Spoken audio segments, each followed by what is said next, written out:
තින්නන්නේ කොහොමද? මගේ ලැජ්ජයි වගේ නේ. ඉස්සර මාත් උම තමයි. පස්සේ TikTok කරන්න ගත්තනේ. ඒක නෙමෙයි. ඔයාලගේ පවර් බැංක් තියෙනවද? ඔව් සර්. ඒතර ඔයාලගේ ඩ්‍රෝන් ගානේ charge වෙන fast charger තියෙනවද? තියෙනවා සර්. ඒතර ඔයාලගේ ස්මාර්ට් වොච් තියෙනවද? තියෙනවා.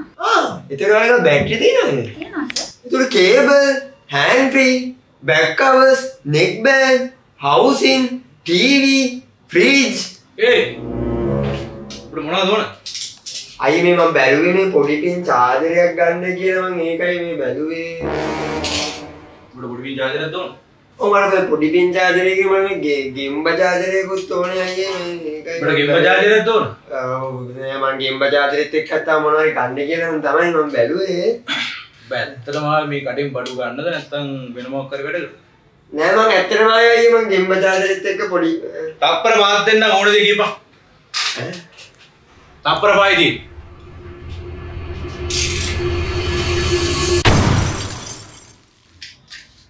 අයියේ හේතුව කම්බුණා. මෙන්න මේ ෆෝන් එක හදලා දෙන්න. නංගි මෙන්න මේක රිපෙයාර් එකට දාන්න.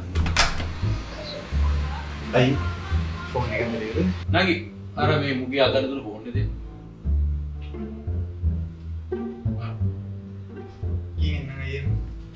මේ ආයේ කඩේකට එන්න කලින් ඔබට ගන්න ඕන බඩු මොනවද කියලා තීරණය කරලා වරේ. ඊට පස්සේ නැත්තම් කඩේ ඇතුලේ ෆෝන් පොලේ ගන්න ඕනේ නැහැ. බලන්න.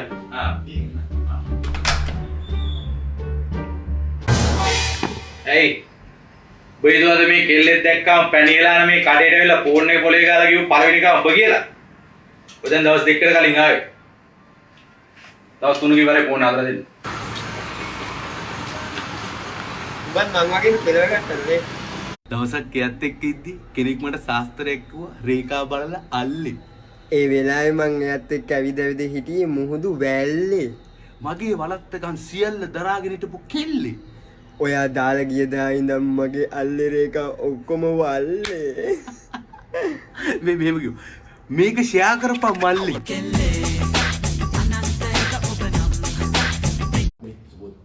මං කියන්නම හිටියේ. අපි මචං වැඩ කරන්නේ නැහැ හරියට. ඈ අපි අරක් බොනවා සිකරක් බොනවා ජොයින් ගන්න මේ රේත් වල එක වැඩක් වෙන්නේ නැහැ. අපි මේක නතර කරන්නේ. අඩෝ සිතාවන මං කියන්නම හිටියේ. කියම. එනයි රේද? අරක් බොන්න, සිගරට් බොන්න, ජොයින් ගන්න, වැඩේ විතරේ ફોකස් වෙන්නේ.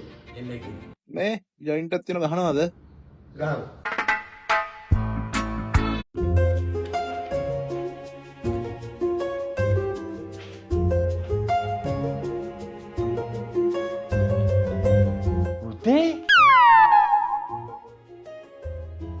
මම පුතා පාඩම් කරනවද? ඔව් තාත්තේ. අපේ ජීවිතේට තාත්තේ හොඳ ටාගට් එකක් තියෙන්න ඕනේ. දැන් මට හොඳ ටාගට් එකක් තියෙනවා. අනික අපි හොඳටම ફોකස් එක දීලා වැඩ කරන්න බෑ. අනේ පුතේ කොච්චර දෙයක්ද මගේ පුතේ. මට හරි සතුටුයි උඹ ගැන. එයි මේ අන්න අර කුමාරි නංගි ජයන්තත් එක්ක පැනලා ගිහිල්ලාලු. කුමාරි උඹ එනම් මට එහෙම කරා. මොකද පුතේ මේ? නෑ තාත්තේ. කුමාරියක් වෙන අපිට එහෙම කරා. දැන් ඉතින් මේ කිසි ફોකස් එකක් කරන්නේ නෑ තාත්තේ මේ ජීවිතේට. පුතේ කුමාරි ඒයි දුදු අසුපිට